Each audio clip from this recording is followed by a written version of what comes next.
آپ نے دیکھا جھارکھنڈ کے اندر اس کے ذمہ دار بنایا گیا آسام کے چیف منسٹر کو. آسام کے چیف منسٹر کی روز کی تقریریں آپ سنیے.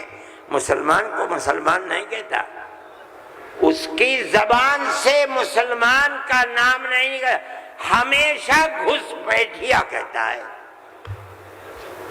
میں کہتا ہوں یہ کتنی بڑی جہالت ہے. جس برادری کا وہ آدمی ہوگا اس برادری کے مسلمان بھی آسام میں ہوں گے. ہندوستان کی کوئی برادری ایسی نہیں ہے جس کے اندر مسلمان نہ ہو. وہ مسلمان کا نام لیتے ہوئے گھبراتا ہے، مگر خدا کی قدرت ہے جو 1 مہینہ جھارکھنڈ کے اندر رات اور دن تقریریں مسلمان کے خلاف کرتا رہا، وہاں مسلمانوں کا نام لے کر ان کے خلاف بولنے والوں کا منہ کالا ہو گیا. 1803 سے ملک کے لیے قربانی دینے والے 1857 کے اندر صرف دہلی کے اندر 33,000 علماء کو قتل کیا گیا. سنبھل میں، مراد آباد میں، میرٹھ میں سینکڑوں علماء کو جس کے جسم کے اوپر لباس عالموں جیسا ہوتا تھا اس کو پھانسی کے تختے پر چڑھا دیا جاتا تھا. کوئی نہیں تھا، کانگریس کا وجود بھی نہیں تھا. کانگریس تو بنی ہے 1883 میں اور 1885 میں اس کا پہلا اجلاس ہوا ہے، جبکہ 1803 سے حضرت شاہ عبدالعزیز صاحب نے اعلان کر دیا تھا کہ ہمارا ملک مسلمانوں کا یا ہندوؤں کا ملک نہیں ہے، نہیں رہا، یہ انگریزوں کا ملک ہو گیا، ہم غلام بن گئے. اب غلامی کی زنجیروں کا توڑنا اور جہاد کرنا ہر ایک کا فرض ہے. اور اس کے بعد جہاد پر لگ گئے. کوئی مائی کا لال نہیں تھا جو انگریز کی اس طاقت کے مقابلے میں کھڑے ہو کر غلامی کی زنجیروں کو توڑنے کے لیے اپنی زبان کو کھول سکے. اس اعلان کے تقریباً 80-82 سال کے بعد کانگریس بنی، اور کانگریس کا جو مقصد تھا جو آج بھی کتابوں میں موجود ہے وہ ملک کی آزادی نہیں تھا.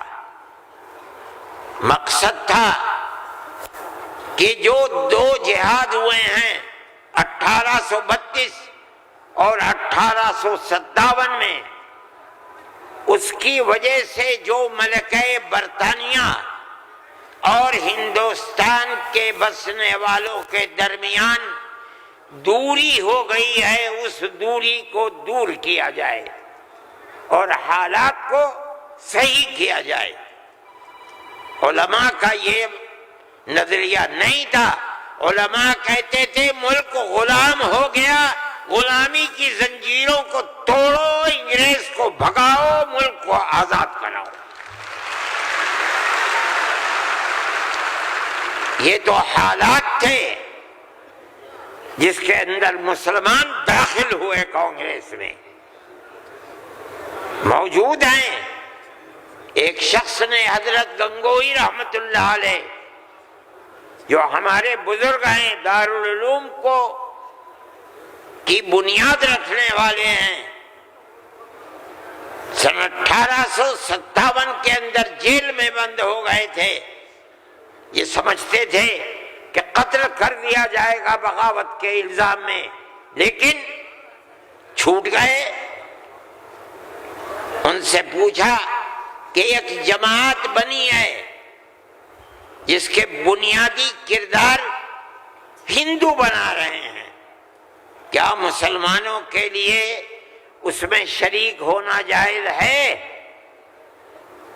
حضرت نے فتویٰ دیا جس طرح ایک ہندو اور ایک مسلمان کاروبار اور بزنس میں شریک ہو سکتا ہے، تو اسی طرح کانگریس کے ساتھ مسلمان شریک ہو سکتا ہے، بشرطے کہ اپنے دین کا نقصان نہ ہو۔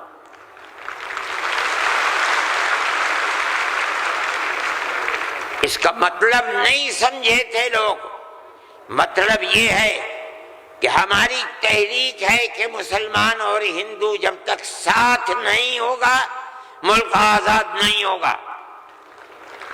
تم اس کے اندر گھسو اور اتنی طاقت پیدا کرو اپنی گھس کر کہ کانگریس کو مجبور کر دو کہ وہ اپنا نقطہ نظر بدل کر ملک کی آزادی کے لیے جد و جہد کرے۔ چنانچہ کانگریس نے اپنا نقطہ نظر بدلا، ملک کی آزادی کو اپنا نقطہ نظر بنایا، اور پھر اس کے بعد ہندو اور مسلمانوں نے شریک ہو کر ایک دوسرے کے ساتھ چل کر ملک کی آزادی کے لیے آواز اٹھائی، قربانیاں دی ہیں، اور انہی قربانیوں کے نتیجے کے اندر ملک آزاد ہوا۔ میرے بھائی، اس بات کو سمجھیے، جیسے جیسے ملک کی آزادی قریب ہوتی جاتی تھی، جمعیت علماء ہند بار بار کانگریس سے کہتی تھی کہ ہم نے تمہارا ساتھ دیا ہے، آج ہم تمہارے ساتھ کھڑے ہیں، ہمیں یہ بتاؤ کہ ملک کی آزادی کے بعد ملک کا دستور کیا رہے گا؟ کیا سیکولر دستور ہوگا یا مذہبی حکومت ہوگی؟ اگر سیکولر دستور ہوتا ہے ہم تمہارے ساتھ ہیں، اور اگر سیکولر دستور نہیں ہوتا تو ملک کی آزادی میں ہم تمہارے ساتھ نہیں ہیں۔ بار بار ہمارے پاس کانگریس ورکنگ کمیٹی کی تجاویز موجود ہیں، کانگریس بار بار عہد کرتی ہے کہ ملک آزاد ہوگا تو ملک کا دستور سیکولر دستور ہوگا، ہر اقلیت کو اپنے مذہب کے اوپر آزادی سے چلنے کا اختیار ہوگا۔ چنانچہ ملک آزاد ہو گیا۔ اب ملک کی آزادی کے بعد ایک طبقہ اٹھا جس نے یہ کہا کہ کھیر مل گئی ہے، اب اسے کھانے کا وقت آ گیا ہے۔ انہوں نے کہا کہ ملک کی دستور ہندو دستور بنے گا، سیکولر دستور نہیں بنے گا۔ جمعیت علماء کے لوگ تھے، مولانا ابوالکلام آزاد تھے جو جمعیت علماء کی ورکنگ کمیٹی کے ممبر تھے، مولانا مدنی تھے، مفتی اعظم مفتی کفایت اللہ تھے، مولانا حفظ الرحمان سوہروی تھے، اور ان کے پیچھے لاکھوں آدمی تھے۔ انہوں نے کہا جو ہم سے وعدے کیے ہیں ان وعدوں کو پورا کرو۔ اگر ملک کی تقسیم ہوئی ہے اور مسلمانوں کو ایک حصہ دے دیا، تم نے دیا ہے دستخط ملک کی تقسیم پر، تم نے کیے ہیں، ہم نے جوتے کھائے ہیں، ہمارے گلوں کے اندر جوتوں کے ہار پڑے ہیں، مگر ہم نے ملک کی تقسیم کو منظور نہیں کیا۔ ہم سے جو وعدہ کیا تھا اس وعدے کو پورا کرو۔ جو دستور کے اندر دفعات ہیں کہ ہر اقلیت کو اپنے مذہب پر چلنے کا حق ہے، یہ دفعات جمعیت علماء کی دی ہوئی دفعات ہیں، مولانا ابوالکلام آزاد کی دی ہوئی دفعات ہیں، مولانا مدنی کی دی ہوئی دفعات ہیں، مفتی کفایت اللہ کی رکھی ہوئی دفعات ہیں، جن دفعات کی بنیاد پر ہر اقلیت ملک کے اندر ملک وہ حصہ سمجھتی ہے جو حصہ کوئی اکثریت کا فرد سمجھتا ہے۔ یہ جمعیت علماء کی تاریخ ہے۔ ہم اپنے مذہبی اعتبار سے دستور کو ہاتھ میں لے کر کہہ سکتے ہیں کہ ہمیں اپنے مذہب پر چلنا اور مذہب کو اختیار کرنے کا حق ہے، اس دستور کے اندر ہے۔ نعرہ تکبیر! میرے بھائی، نعرہ تکبیر! میرے بھائی، میرے پاس واٹس ایپ نہیں ہے، میں یہ لغو کام نہیں کرتا، نہ مجھے فرصت ملتی ہے کہ میں اب دیکھتا ہوں ہر وقت واٹس ایپ کو۔ مجھے آج صبح ایک صاحب نے دکھلایا کہ کل مودی جی نے، وہ بڑے آدمی ہیں، میرے ملک کے وزیر اعظم ہیں، انہوں نے تقریر کی ہے اور اس کے اندر یہ فرمایا ہے کہ وقف، ہندوستان کے دستور کے اندر وقف کوئی چیز نہیں ہے۔ مجھے حیرت ہوئی کہ ایک ملک کا وزیر اعظم اور ہندوستان جیسا وزیر اعظم یہ بات کہہ رہا ہے۔ میں کہتا ہوں کہ وقف قرآن کا فیصلہ ہے، اللہ کے نبی حضرت محمد کا فیصلہ ہے، ہمارے دین کا ضد ہے۔ وقف کا لفظ نہیں آیا، لیکن یہ بات آ گئی 25 اور 26 دفعات کے اندر کہ اس ملک میں ہر اقلیت کو اپنے مذہب کو پکڑنے، اپنے مذہب کو چلنے کا اختیار ہے۔ کیا مطلب یہ ہے؟ کل کو آپ کھڑے ہو کر کہہ دیں کہ نماز کا ذکر دستور کے اندر نہیں ہے، حج کا نام دستور کے اندر نہیں ہے، زکوٰۃ کا نام دستور کے اندر نہیں ہے، رمضان کے روزوں کا نام دستور کے اندر نہیں ہے، اس لیے ہر چیز کو مٹا دیا جائے۔ یہ کیا چیز ہے؟ دستور مجموعی طور پر دستور نے کہہ دیا کہ مسلمان ایک اقلیت ہے اور ہر اقلیت کو اپنے مذہب پر چلنے کا اختیار ہے۔ مذہب کی ہر چیز اس ایک دفعے کے اندر آ گئی۔ وقف کا مسئلہ، اسلام کے اندر جو چیز اسلام کی ہے مذہب، وہ چیز ہے جو قرآن کے اندر ہے، ایک۔ دوسری وہ چیز ہے جس کو ہمارے آقا حضرت محمد صلی اللہ علیہ وسلم نے فرما دیا۔ یہی دو اسلام کی بنیادیں ہیں۔ سمجھو، قرآن کی آیت ہے، چوتھے سپارے کی پہلی آیت، لن تنالوا البر حتى تنفقوا مما تحبون۔ لن تنالوا البر، ہرگز تم جنت کو نہیں پا سکتے۔ بر کی تفسیر مفسرین جنت سے کرتے ہیں۔ اے مسلمانوں، کان کھول کر سن لو، ہرگز تم جنت کو نہیں پا سکتے یہاں تک کہ تم اپنے اس مال کو اللہ کی رضا کے لیے خرچ کرو جو تمہارے پاس ہے۔ جس مال کو سے تمہیں محبت ہے، اس مال کو تم اللہ کی رضا کے لیے خرچ کرو۔ اسلام ایسا مذہب تھوڑی ہے۔ جب یہ آیت اتری، اللہ کے نبی نے بیان فرمائی، تو نسائی کی حدیث ہے کہ ابو طلحہ انصاری رضی اللہ تعالیٰ عنہ، جو ایک دولت مند آدمی تھے، وہ اللہ کے نبی کے پاس آئے اور آ کر کہا کہ یا رسول اللہ، اللہ ہم سے ہمارے مال کے بارے میں فرماتا ہے کہ اگر تم جنت کے طالب ہو تو جو مال سب سے اچھا ہے تم اس کو اللہ کے راہ میں خرچ کر دو۔ یا رسول اللہ، میرا سب سے بہترین مال فلانی زمین ہے، میں آپ کو گواہ بناتا ہوں کہ میں اس کو اللہ کے لیے وقف کرتا ہوں۔ یہ حدیث موجود ہے نسائی کے اندر۔ مذہب اور کس چیز کا نام ہے؟ جو اللہ نے فرمایا وہ مذہب ہے، جو رسول اللہ نے فرمایا وہ مذہب ہے۔ مجھے حیرت ہے کہ مودی جی ہمارے مذہب کے بارے میں فیصلہ کرتے ہیں کہ وقف کے اندر وقف کا ذکر دستور کے اندر۔ ارے بابا، دستور کے اندر مذہب اسلام کو، ہر اقلیت کو اپنا مذہب قبول کرنے کا اختیار آزادی کے ساتھ ہے۔ یہ ہمارا مذہب ہے، وقف ہمارا مذہب ہے، اللہ نے فرمایا، رسول اللہ نے فرمایا۔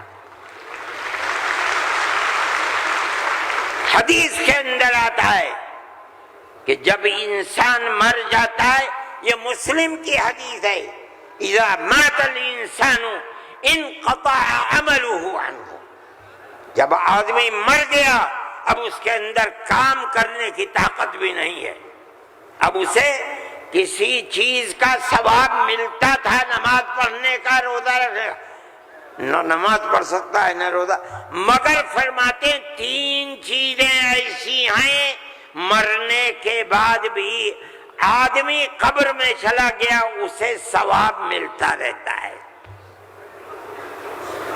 کیا ہے؟ اس کے اندر پہلی چیز ہے صدقۃ جاریۃ، ایسا صدقہ کر کے جانا کہ جو اس کا ثواب برابر جاری رہے۔ مثال کے طریقے پر کوئی کنواں کھودوا دیا، یہ اللہ کے لیے وقف ہے، 100 سال 200 سال 1000 سال اگر اس کنویں سے پیاسا پانی پیے گا اس آدمی کو پہنچے گا جو مر گیا 100 سال پہلے، اس نے بنوایا تھا کنواں۔ اسی لیے مسلم کی روایت ہے اور وہ اس کے شارح امام نووی فرماتے ہیں کہ مراد اس سے وقف ہے۔ یہ قرآن و حدیث میں آپ کو سنا رہا ہوں۔ مجھے حیرت ہے کہ ہندوستان جیسے ملک کا وزیر اعظم ایسی بات کہہ رہا ہے، ارے بابا کیا زکوٰۃ کا ذکر آئے گا دستور کے اندر؟ کیا نماز کا ذکر آئے گا دستور کے اندر؟ کل کو کھڑے ہو کے یہ کہہ دو کہ نماز کا ذکر دستور میں نہیں ہے اس لیے نماز نہیں پڑھنے دی جائے گی، زکوٰۃ دستور میں نہیں ہے زکوٰۃ نہیں کرے۔ میں سوچتا ہوں کہ اللہ، ملک کا کون بول رہا ہے؟ وزیر اعظم، اور ایسی چیز بول رہا ہے جس کے نہ سر ہے نہ پر ہے۔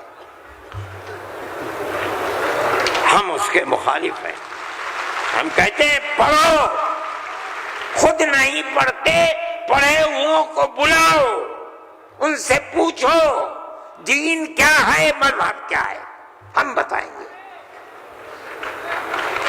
ہمارا ملک ہے، ہم ہمیشہ سے اس ملک میں رہتے آئے ہیں۔